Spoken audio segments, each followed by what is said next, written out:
So, habang draft, best time kayo magbabate. It's gonna be Alliance banning out the Io Earth Spirit, Huskar, and the Grim Stroke, while on the side of Chaos Esports, Visage, Tiny, Weaver, Keeper of the Light, and Kung Alliance more heavy on the support brands. 2 PM ang TNC. Yes sir, mga 2 PM talaga ang TNC ngayon. It's gonna be first phase Alliance, Sven and Medusa. The Sven likely gonna be a support or an offlane. Minsan mo na lang siya nakikita sa core role, carry ngayon. So effective on that hero. Mamaya pa mga pasok ninyo. Okay yan, dito muna kayo, tambay-tambay muna. While on the side of Alliance, they picked up the Nature's Prophet and the Tuskar. Alliance, known for that Nature's Prophet din talaga ever since the days of Admiral Bulldog. Shout out dyan sa mga nanonood, sina Anthony, Kim Ernest Golenya, Jalores Christian, Miko Jed Tan, Clement Dave Tigaw, Jet Mendoza, ang daming Jet, Marcos Lloyd Manaig, Timog, AJG and Timbal, Ignacio at si Darwin Dolientas. Magandang umaga sa inyo. Salamat sa pagtutok sa Mineski TV. Samahan niyo ako kasi 10 seconds remaining. Iniwan ako ng kasama ko dapat today. Shoutout din daw sa mga nagtatrabaho sa remaining. Shoutout sa inyo. Anyways, let's see. Chaos. I really think this is gonna be a support Sven or an offlane Sven at best. It's gonna be a Lich, another hero that has seen a lot of picks dito sa ating tournament. Top pick din naman talaga, especially with that Frost Armor. Parang na-force yung mga kalaban na mag-pick ng hero na may Dispel. Something like a Brewmaster or an Oracle just to find that removal. Kasi pag Ice Armor niya si Medusa, halos hindi mo na siya nasasaktan, as in kinigilitin mo na lang siya. And there we go, it's an Oracle. Oh, grabe, nakachamba ako dun. And another pick coming in for Chaos Esports Club. Pasensya na sa mga... Kasi dalawa ang live namin ngayon, so isang chat lang yung nababasa ako sa Twitch. Hindi ko nababasa kung sino man yung mga nagpapabate sa Twitch. Pero salamat sa mga nandyan sa Barangay Esports Twitch namin. At ngayon, focus ko muna ay sa Facebook Live. Another pick, we'll see. This will determine a lot of Chaos Esports Club kung mag-all in sila sa Medusa pick nila or they will go for a dual core, something that can take the late game alongside that Medusa. They could pick another support here if they will not play this Sven as a support or an offlane kung talaga magiging core to. Pero it's gonna be a very telling pick para dito sa Chaos Esports Club. Parang Misery on the clock dito. Pero like, despite the hype they had last season, medyo nagkukulang yung performance nila. It's gonna be a Timbersaw. So, that could be a mid Timbersaw, but sa Chongqing nakikita natin ng Medusa has been usually the mid hero of the whenever it's played by the teams. It's gonna be an anti-mage. Okay, that's a given because that's the common Medusa counter we see these days. Not only Medusa counter, pero kaya niya yung Timbersaw. Pero matagal pa yun. No, matagal pa yun. Tama ka naman. Pero kung mid, kasi ang ginawa dati, minsan ginagawa nila, tinatry nila anti-mage versus the Medusa in the mid, making it a pseudo safe lane. Dalawa ang dinadala nila doon. So, 5 seconds remaining. Final bans coming in. Pero yeah, Chaos mukhang support Sven na nga ito. Alliance, looking like they're gonna go for a 4 protect 1 strategy. The anti-mage being the El Presidente ng lineup nila. Magnus has been banned out by Chaos Esports Club as well. So, it was medyo na-predict nila na may chance mag-AM. Kasi an empowered AM, walang nakaka-keep up sa farming speed ng hero na yun. Especially with a Battle Fury on top of that.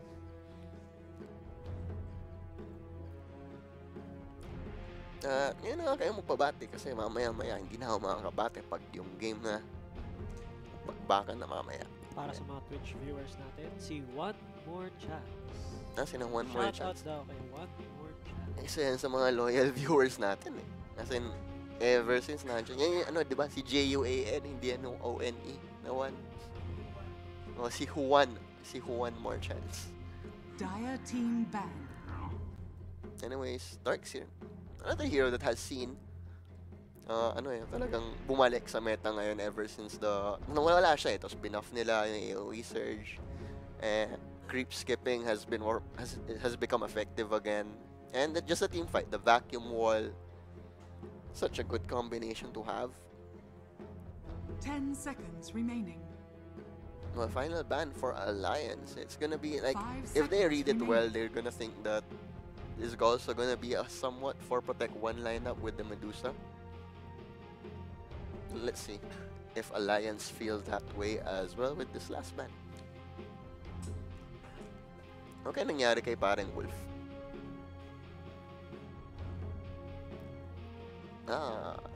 Twitch chat. Grabe, ano yun parang hulog sa langit yung Twitch chat na yun Si Master Baker. Anong masasabi mo sa Broly versus Gogeta? Well, mahirap i-analyze yun. Mas madali pa mag-analyze ang Dota kaysa mag-analyze yan. Si Della Vachon, isa rin yan sa mga loyal viewers natin. There we go. Wow, they went for the double dispel ang Alliance dito eh. They have the Oracle Purge. They have the Brewmaster Wind Panda Purge. So talaga, they don't want to deal with that Ice Armor ni Lich. Talagang ganun siya ka-importante ngayon sa meta natin. 5 seconds remaining. Final pick for Chaos Esports Club. It's either they go all in on the Medusa or they find a carry that can stand toe-to-toe with that one. Or if they do decide to run the Sven in the carry role, not really looking like it, though. It's gonna be a Beastmaster off lane. So it's gonna be a carry Sven, carry Timbersaw, I mean. I think it is gonna be a carry Timbersaw. Weeha mid. Mr. Kingao, yep. It's gonna be a support Sven as expected. Di na talaga uso ang mga core Sven ngayon araw na to. Bawal kong sabihin yan, Master Baker, kasi baka masisan niya pa ako. Yan, last round of bati tayo sa Twitch at saka sa Facebook. Kasi mamaya baka maging busy na ako masyado para magbasa ng chat dito. Nag-load na yung game, so kalma na muna kayo. Pero this is the first series out of 6 for today. 4 na best of 1, puro lower bracket. Final series ng best of 1s ay ang TNC mamaya. Tapos 2 best of 2 in the upper bracket. At natutuwa ako sa bago namin setup dito. Sobrang mas chill. You know, may actual, may couch. Kasi yung mga gaming chair namin. At ayaw mag-load ng chat ko for some reason sa Facebook. Kaya pasensya na hindi ko mabasa bigla.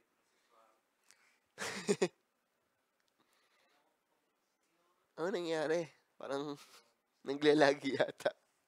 Maski yung phone ko naglalag. Pero yeah, thank you for tuning in. First series of the day out of 6. Chongqing Major, ako nga pala si Swarley. Magandang umaga sa inyo lahat. Salamat for tuning in dito sa Mineski TV. Meron ng in-game. Wala po akong sipon, mga besiwap. Talagang lang ako. Nasal ang aking boses. Kaya pasensya na. Pero ganun talaga ang boses ko. Wala na kayong magagawa doon. Anyways, pakilala na natin ang mga players sa side ng Radiant. Ang Chaos Esports Club, that's Mr. Kingao. Sa kanyang Sports Ventavo. On that Beastmaster, HFN. Sa kanyang Medusa, Weeha. On that mid Timber, so most likely Misery with the Lich. At nandyan na ang aking napaka-poging co-caster. Pero paset up muna natin siya. Mukhang napagod siya. But buti hindi yan yung t-shirt na sinuot ko ngayon. Kasi muntik nang maging yan yung t-shirt na susuotin ko kanina. On the side of Dire, that is Alliance with Insania on the Oracle. Koiva on the Nature's Prophet, Mike. Sa kanya anti-mage Boxy on that Brewmaster. And Taiga, Aisaka Taiga on that Tuskar. Hindi po Weeb. Itong tropa natin na to. Hindi daw weeb. No, Aisaka Taiga pangalan niya eh. Kapag defensive ka kasi, doon talaga lumalabas yung tunay na ikaw eh. Ganun ba yun? Hindi ka magiging defensive kung hindi ka ganun. Parang yung Swarley. Ganun ba yun? Para Swarley, matagal kang ano ah. Oo nga, first cast natin of 2019, man. Oh yeah, that's true. Pero tingnan mo yung may alliance, galit na galit sa Ice Armor. Dalawang Purge, Brewmaster, Oracle, ayaw nila ng Ice Armor. No. Kasi napansin ko na ngayon sa meta, kapag wala ka pang Purge na kahit ano, you definitely hindi na nanalo yung mga ganong composition. Kasi if you just imagine itong Lich, tsaka yung Sven, di ba, meron silang Warcry. I think that Warcry can also be dispelled. Oh yeah. So yun yung especially mga, with Sven being played in a 3 or 4 role these days na talaga. Parang wala na, gone are the days na hard carry Sven. Correct. Sobrang sobrang kunat nung nabibigay ng Thank you. sobrang kunat ng nabibigay ng Warcry. Yep. I think ang effective HP niya is around 700 mga ganun eh. Well, it's 20 armor. 20 armor, di ba? With the movement speed as well. Tsaka ang baba pa ng mana cost, very Correct. spammable. So sobrang laki. Kailangan mo talaga ng pang-dispel. It's important. I think also, speaking about dispels, kaya rin sumisikat si Sven ngayon because of the Stormhammer dispels. Correct. Which can be used on the Liches. Ang napansin ko na isa pang trending, Medusa mid is back. Yep, Medusa mid. Tapos minsan, pag gusto nilang i-try anti-mage, tatapat nila sa mid. But usually, it's very Medusa favored pag ginagawa yun. Si nakahapon yun sila Fnatic. Oo, sila Fnatic. Sina ASD. Tinry nila, pero I think it's more about the Lich eh. Ang ganda ng Lich versus anti-mage. To be honest. Nice shards dito. Nice shards, like you mentioned. Ganda na si Misery, but walang blink si Mickey. Walang blink naman si Mickey. Very greedy. I rarely see anti-mages scale up that early. Especially if an anti-mage is going sa aggressive lane pa. That's why massive triple tip. Ikaw pa namang hindi magano, di ba? Ikaw pa namang hindi mag-blink. Magkaroon ng blink level 1. Blink level 1. It's a very underwhelming spell din level 1. No, that's correct. But that also means na hindi ka pwedeng hindi ka pwedeng maging super aggressive. So kasalanan talaga ni I think he deserves that tip. Yep, he deserves that tip indeed. Top lane, we have versus the Brewmaster. I think this Timbers all favored. Yeah, I agree. Wala siyang pakialam sa mga drunken brawler whatsoever. Tsaka ang ganda rin naman kasi ng buff na ginawa na no matter what, pure damage na yung correct. Yung Whirling Death. Whirling Death. At sobrang taas ng DPS niyan. Try to go for Misery once again. Grabe naman si Isaka Taiga. Is this from Kuroko? Am I right? Kuroko, yes. Yeah. Talagang, ano ka lang pala? Connoisseur ka lang pala. Hindi The Japanese animation. No. Gusto ko yung mga Ghibli films. Yan ang mga gusto ko talaga. You know, the best. Anime, depende sa anime. Pero kung talagang Japanese animation, Ghibli talaga, the best. Hayao Miyazaki, in particular. Yeah. The maestro. I believe, di ba nag-retire siya? Oo. Si Miyazaki. I don't know kung totoo yung may nabasa ko like 1 or 2 years ago na magbabalik siya. I don't know. Well, huwag tayo umasa. Hanggang may confirmation, everything is a rumor naman talaga. Yeah, hindi natin alam. Pero we can hope. We can hope. Ano naman, Fortunes End ginamit para tanggalin ang Warcry. And by the way, sulat nga sinabi ni Kuya Black, nakakapag-cancel na ng TP ngayon ang Fortunes End. Oh, yes. So, ano na siya? Gusto na siyang malupit na skill. Well, yun yung na-improve yung route, diba? That was when it happened. Yung talagang... deletion daw. Deletion. Correct.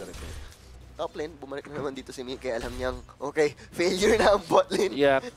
Switch na tayo. I don't think this is any better for him. I agree. Kasi nasa Timbers with a level advantage. Yep. At least bot lane, pwede niyang spell shield yung yung Stormhammer. Right, at least Stormhammer dito. It's kind of a miss, pero triple crit. Anyways, so mid, ang ginagawa na dito yung Medusa, while bottom, a TP out para iligtas sa kanyang tropa pips. And mid is saved. Warcry once again nandyan.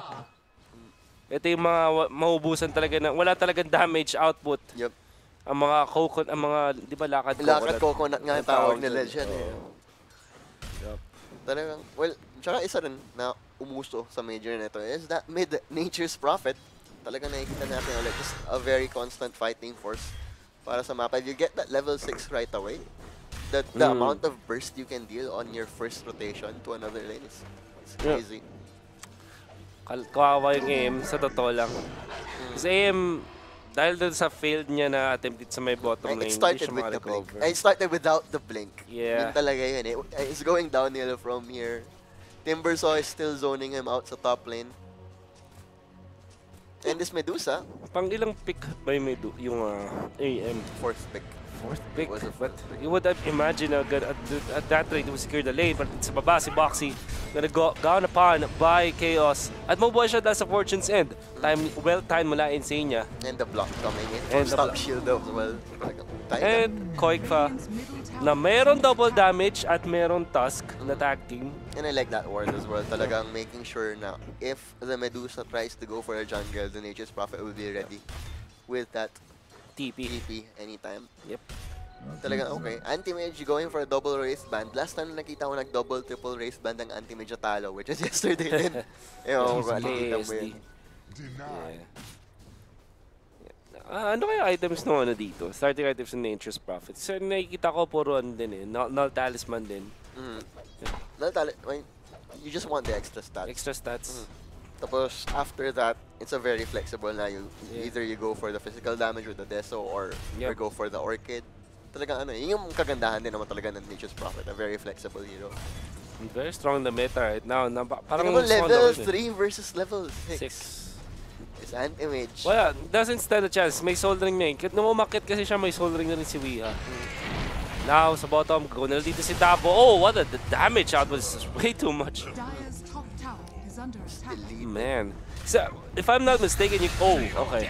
Casually taking down the Anti-Mage. Sabay tip sa mukha. Oh, Mickey. Triple. Mickey is feeling the pressure right now, I'm sure. Talagang, I mean, siya pa naman talaga yung ano eh, like, he's the young star, supposedly, that will bring alliance. Kasi we all know Koiva, kayang-kaya niya naman mag-carry, he's the veteran. And right now, binabaog lang talaga nila itong Anti-Mage na to. Oh, blink forward. Alam niya walang mana sa Weeper. No way you're killing that guy, my friend. Going for Mickey once again. More mana for Weeha, pero dinozone out lang naman niya talaga. Ang Anti-Mage dito. Okay, Nature's Prophet with the Vladimirs. Nothing too surprising there. Parang it's become the new Aquila. You don't see a game without it these days. Mr. Kingao, nice charge blocking him off roof as well. Trying to go for the TP out. Won't be successful as the burst damage is there from Insane. May top. Little bit of pressure na naman mula kay Weeha. Meron pa rin siyang mangga at saka soul ring dito.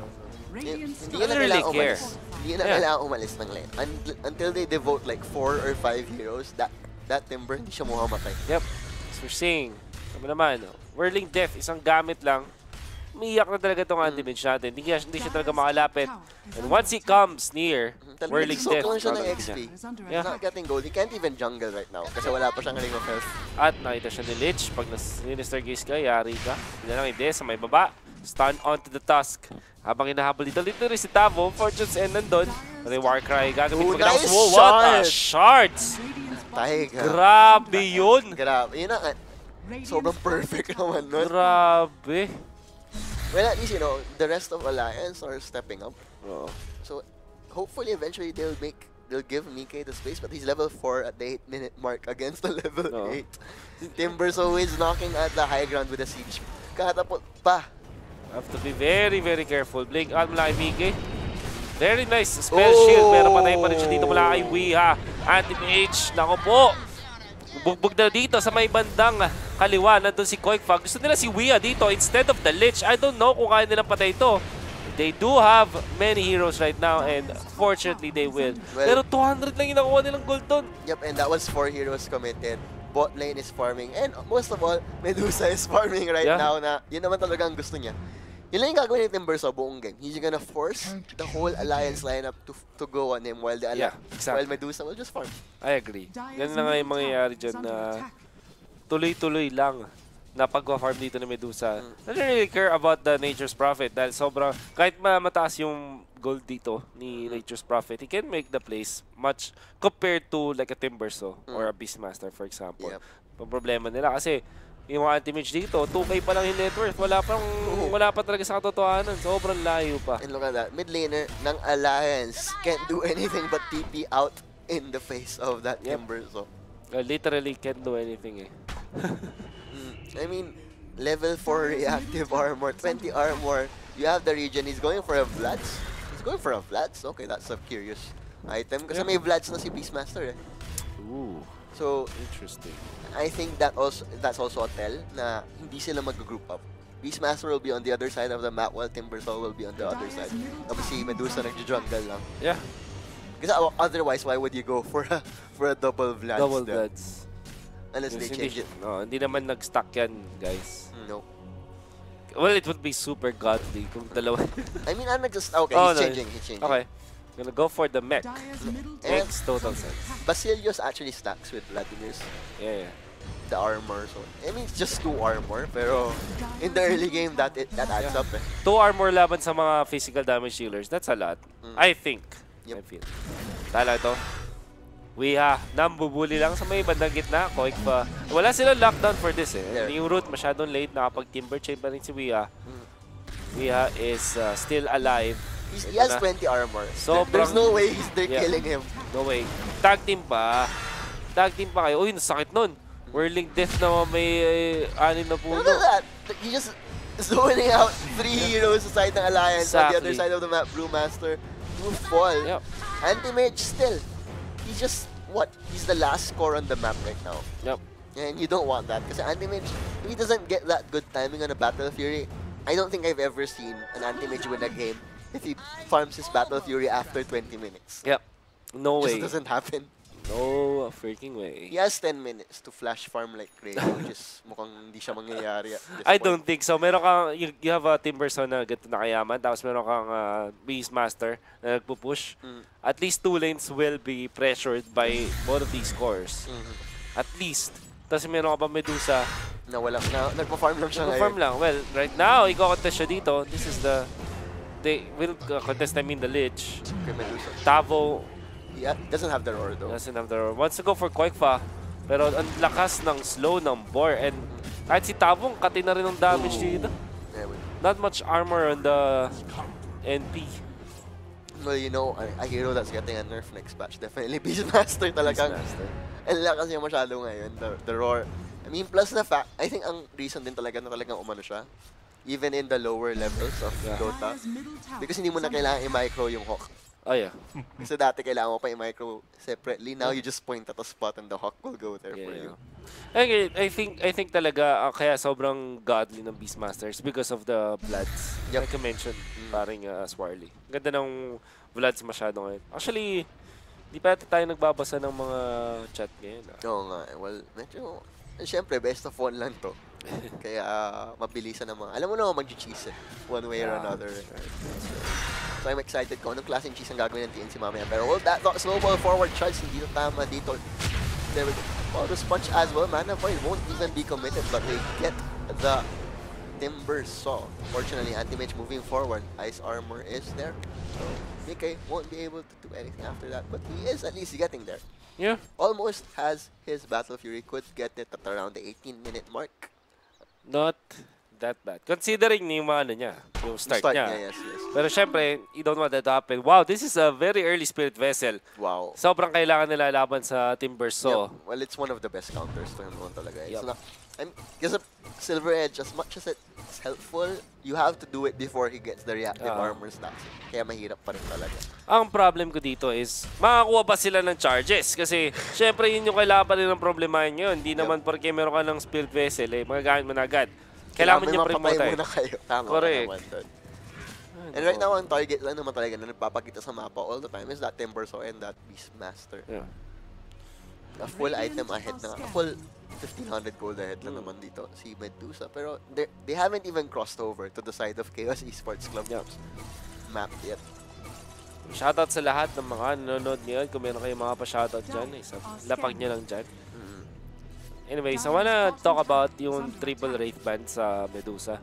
It makes the Medusa, parang skip muna yung Yasha, the casual Yasha. Usually, before, mapapapili ka kung Dragonlance or Yasha, right? So, as a farming tool.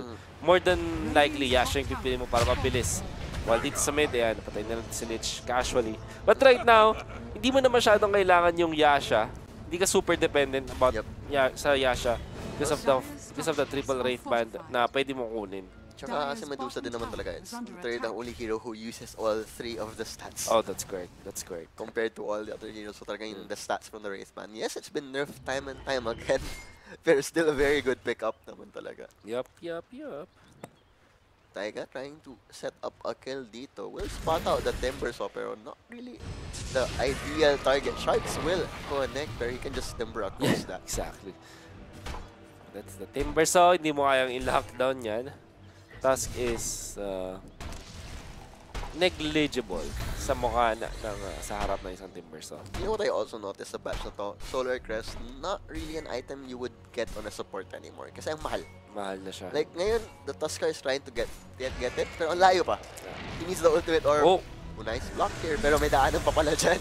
May daanan, but try to take down yung Sven. Meron nga naman Spirit Vessel charge doon. False Promise ginamit na, pero ang daming bounces actually, and I think the Tusk will still go down. Oh, it's not gonna go down. Just enough na HP for that one. Yung Spirit Vessel, kinasama kay Wihan. Nasasaktan na nga siya dito. Roar ginamit para protektahan dito si Wihan. The snowball going there. Timber Chain. Naku po, nag-super yo-yo. Pero may mech pa siya. Hindi pa niya ginagamit. Trying to make the most out of it. Actually, totally hindi niya gagamitin dito yung mech. And that is a very scary sight for Timber Saw. Pero buhay pa naman siya. Na moment na nawala yung Vessel Charge, dun nawala rin yung takot niya. Yeah. So with... Habang nag-regen siya, hindi siya talaga mamamatay. That's correct. Sinister Gaze. And mukhang yatap dito ang Brewmaster. Masyado nilang pinilit yun. Kasi niya, naiwan na rin dito. Nahabol na ng rest ng Chaos. 5 laban sa 1. Kawawa naman. That will be all. Or will that be? Tayo na pang TP. I mean, it was a good 2 minutes na nagamit ng Alliance to make space for both the Anti-Mage and the Nature's Prophet, so it's not the end of the world. It's still just a 1k good lead naman para sa Chaos Esports. Yeah, not bad. Still the last score on the map itong sa Anti-Mage, pero very close na sa kanyang Brewmaster na teammate. Still not good news. Shot up daw, sabi ni Jerome Pascual. Sige. I also don't like, if you're behind as an AM, I personally don't like it if you don't even buy boots. Yes, you have Blink, pero the extra time it costs you to travel between camps. Hirap din eh. Yeah. And just look at yung Medusa natin, napakalakas ang pushing potential. I mean, even the raw damage, Manta style na kanyang hawak ngayon. Tapos he has a lot of parang teammates that can just bail him out. You have the Ice Armor, you have the War Cry. They're not gonna do a lot of physical damage to him. And their magical damage on the side of Alliance, kulang na kulang. Yep. You just have the yung real burst na nila is coming from the Oracle and the Nature's Prophet with the Wrath. But apart from that, wala na magic damage. That's right. Okay, there we go. It's a 17-minute Battle Fury. So, okay. Stats still don't like may pag-asa pa tong Anti-Mage na to. Kasi seryoso, pag 20 minutes, walang pag-asa manalo yung Anti-Mage. Pag 20 minutes, wala siyang Battle Fury. By the way, Crimson Guard is available sa Nature's Prophet natin, which really helps dapat dito sa Medusa. Another of the physical damage nasa Chaos. Shoutout from San Francisco, Bugalan, Pangasinan, sabi ni Jero Palaganas de la Cruz. Shoutout sa inyo. Shoutout from San and shoutout sa iyo, tol. Kay Justin Valdez. Very telegraph pro Sean over here. Crimson Guard activated. Look at the mitigation. He has no mana though for split, so that's Boxy, anong ginagawa mo? False Promise ginamit na dito. Okay, there we go. He has it. He has the mana. Right now, nasasaktan na rin dito si Wiha. Wiha will actually fall because of that. Stone Gaze ginamit na, pero napatay dito si Brewmaster. Koifa might be next. No more Crimson Guard to help him.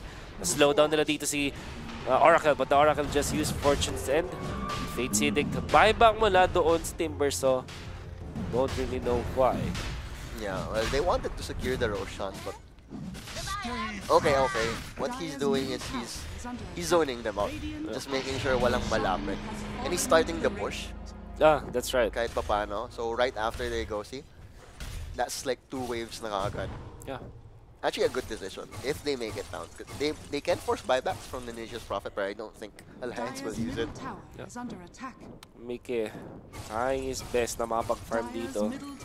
has fallen. Slowly catching up to the Timbers, so in all due fairness. He's not the last core on the map anymore. So, you know, 1 minute lang na may Battle Fury, dalawang core na yun nalampasan niya. That's just how good the item is. Are scanning. Shoutout from Qatar, sabi ni James Patrick Manuel. Shoutouts. Kay Carl Ezekiel Soriano. Shoutout. Sa'yo, tol. Shoutout sa inyo. Timbers has to be careful now because if he dies, the map will open up so much for Alliance. It's gonna be a dieback. Kung mga 60 seconds na wala siya, they can actually invade the side ng Chaos Esports Club. I agree. Ngayon, magkaroon na siya ng Greaves. So, at least yun ay makapag-dispel ng Spirit Vessel. I don't know what happens first. Dispel ba yung heal? Kasi if ever, di ba, yung heal niya. Oo nga, no? That's actually we don't know. Interesting point. Shoutout from Caloocan, Boss Wolf, sabi ni Carl Ezekiel Soriano. Shoutouts. Shoutouts ang gina. Well, nandiyan na kasi sa parang Wolf kaya hindi na ako nakakabasa ng chat. Kasi yung battery ng phone ko sobrang as in, like, sandali lang na chat. Mawawala na. As in, 2 Mobile Legends na game lang kaya ito laruin, wala na siya. Is it an old version? It's an old phone na. Very old phone. Samantala sa top, Tinder Blue will actually connect kay Via, pero Via really care about that. Kapag build up rin siya ng maraming armor. Okay. Spotted out by Kingao. We'll just TP out. Not the best position, but they can close the distance anyways. Kung may Blink Dagger si Sven, he could have seen that easily. Kasi pag yung tipong isang turn lang, kita mo na kasi he's not hiding behind another tree. That's right.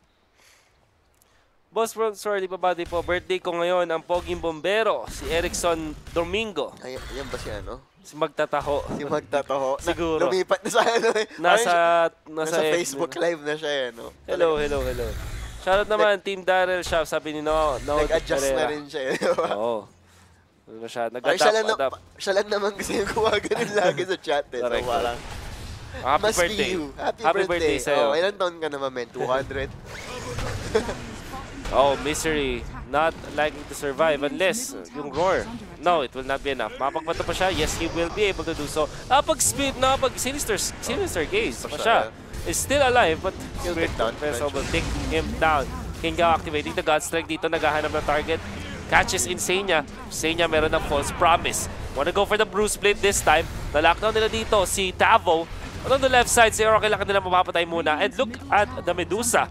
Right-click lang dito yung mga Brewlings. And actually, mukhang mapapatay yata nila dito si Brewmaster, if ever that happens. Well, yung... He has the blink. He has the blink. Yeah, they got it all. Nice. He doesn't have TP though, so he's gonna try and run. They're still chasing for him. Yep. He made the wrong turn din doon. Unfortunately. And pinuto lang mga puno. Boxy not likely to survive. Wala na muna. Nowhere to hide, my friend. You're just gonna die. It's a long chase though. Wild. May wild access, may timber chain. Paano ka talaga makakatago sa puno, no? Yeah. Shoutout from Arizona, USA. Sabi ni Kevin De La Cruz. Wow, shoutout sa'yo. Shoutout kay Jat Mayhatan na nanonood din. From Japan, sabi ni Jero Palaganas De La Cruz. Shoutout from Davao, sabi ni Anthony. And, 147th birthday na daw. Wow, 147. Happy. Congrats. 147 young. Grabe naman. Para daig mo na si Enrile. Oo nga eh. Parang ikaw pala dapat yung ginagawa ng meme, hindi si Enrile eh. Anyway, medyo nag-slow down yung game. 4K goal lead for the side of Chaos Esports. Anti-Mage, well, recovered at this point what the Battle Fury can do. Yep. And he was rotating properly. I mean, maski wala siyang farm, yung little bits ng pag-assist niya really helped him recover as well. But Chaos now knocking on the barracks ng Alliance dito. Box with the jump in. Kasaktan split. siya. May Crimson Guard sila. Wala siyang split. Well, actually, backdoor protection time na. But the creeps are catching up din naman. Makes me think bakit hindi siya kinat ni Nature's Prophet. You know? Quite fast should have cut the creep wave, to be honest. Maybe hindi wala sa cooldown yung TP or... Oh, Aegis expired. The jump in. Meron false promise na ginamit. Boxy not be able to use the split dahil hindi pa siya available. But Stone Gaze will be there. Finally, the blue split is available pero yung false promise abot pa siya hindi. At late chain stun siya doon at siya yung mapapatay. No buyback for that Brewmaster. That was a decent. Mana Void, Taiga. Gonna be next on the table. We have a nice lineup with the Timber Chain. Double buyback mula sa Alliance dito. Actually, one buyback lang. Ditch is the one. Actually bought back for his team. The barracks down sa may bottom lane. The Alliance will not lose yet. I mean, it was a buyback on the Tusk that didn't really do anything. And the Mana Void, yes, nag-rotate si Anti-Mage, pero just got a kill off a support. So, sobrang okay na okay lang yun para sa Chaos. Dire's bottom shrine is under Don't attack. really care. But They have yeah, the Medusa. it was very questionable why the Nature's Prophet or the Anti-Mage didn't just cut the waves there. Kaya nila yun, no? They couldn't have... Pwedeng hindi sila mawala ng barracks, tapos nag-stall lang sila until the Bruce split. Yep. So, Kasi they were, like, it was seconds off yung Yeah. Blue split. If they got it off, it could have been a more favorable fight for them. For sure, sure. I agree. Okay, shoutout portion habang ano tayo dito. Si Irome Mushi Leodonis. Shoutout daw. Wow, Shoutout si sa'yo. Eric Sumayang. Shoutout sa'yo. Shoutout din from Cebu. Sabi ni Rip Zata. Happy birthday kay Patricia Granel. Sabi ni Naud Herrera. Naude Herrera. Shoutout kayo from Moal Boal, Cebu. Sabi ni Prince Smoocham. Shoutout sa'yo. Smoocham. Kakaiba Prince mo. Smoocham. Smoocham. Kakaiba yan. Parang Pokemon. Di ba may Smoochum na Pokemon? Yeah, I think so. Yun ba yung parang baby form ni Jinx? Oo, tama ka. Tama, di ba? See, I think ang only way ata makuha si Smoocham pag either dito or... Oo, kasi... No. Or dito or Mr. Mime. Alam ko ganun. Yeah. Kasi all Jinxes are female. Yeah. Tama nga naman. That's right. Unless meron silang parang ano yun. Di ba may mga ganun na species? Dire's top tower is under attack. Asexual. Or, yeah. Something like mitosis ba yung mga ganun? Oh my god. Yung nagsisplit lang sila. Radiant's bottom tower is under attack. Shoutout from Sir Sagod, si Chad Loreto. Sabi ni Ronel Loreto. Shoutout kay Jim Ranieses. Shoutout kay Backline Square instant RT. sinisters, guys. Into the roar. Nice snowball save, but Brewmaster has no more mana. Finally gets the mana to get it off Stone Gaze. Will do a lot here. Chain Frost as well. Wipes out 2 of the Alliance members. They're going for more. Oracle to fall. Buyback is available, but that is 3 on 5. And Chaos, they know this. They're just gonna go straight for the throne. Rektahan na si Miggy dito. Pumunta sa likod pero na-stun nga lang siya. Ang ganda namang ginawa doon ni Sven. And that should be over. For Alliance, wala silang buyback sa anti-mage for 68 seconds. And wala rin naman siya matutulong even if he had one. That is all she wrote dito para sa Alliance. Yep. Alliance isn't back, but Alliance is going back home. Yeah. Unfortunately para sa kanila. Unfortunately. I mean, they're getting into majors now, so at least may improvement.